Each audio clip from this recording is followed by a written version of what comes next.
All right, let's go ahead and talk money tonight. Your credit is so important, and we don't have to tell you why. It can keep you from buying a house, a car, or being able to live a relaxed and enjoyable life. And joining us tonight is George Cole. He is a credit expert who has been on a number of platforms here at 11 Alive over the past couple of years. Always good to see you. Thanks for coming in, man. Thank you very much, DeMarco. All right, the first question, what is the good score to have, even if you don't have a perfect score? Well, I think a good score is to have is like a 680 between 700, because that's the starter score to where you can get a home. You can also be able to borrow money to start a business, etc. And George, Jobs, they are now checking potential employees' backgrounds, of course, and taking a look at their credit. What do you have to say about that? I had no clue that Jobs could even find out your credit score. Well, I think it's kind of unfair because it doesn't equate the person's talent, but it equates for an employer. They're looking at, can I trust you? Will you come to work on time? Will you not steal? Will you be honest? Will you be loyal? Well, some of that is a part of your credit report, and it could say those factors. But in legislation right now, it's being voted on very heavily.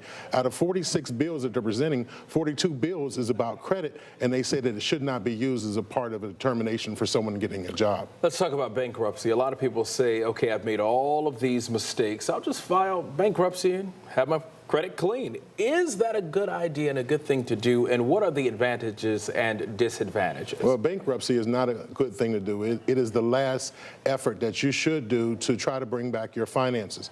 People don't know that there's a statute of limitations of debt. You're forgiven for certain things in America, and debt is one of them. In the state of Georgia, the statute of limitations runs between 4 to 6 years. After that, you're forgiven for the debt. So people are doing bankruptcies for debt that they've already been forgiven for. Let's talk about dating for a second. A lot of people now are starting to ask this question when they're going on a date, whether it be the man or the woman. What is your credit score? Is that inappropriate, or is that a good thing that you should be asking, especially if you plan on marrying this person?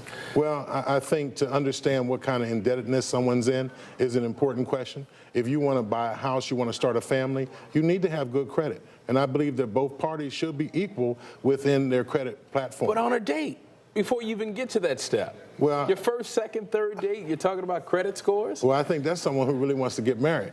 Right. So basically, if their thoughts are equal, then they probably do need to talk about those things.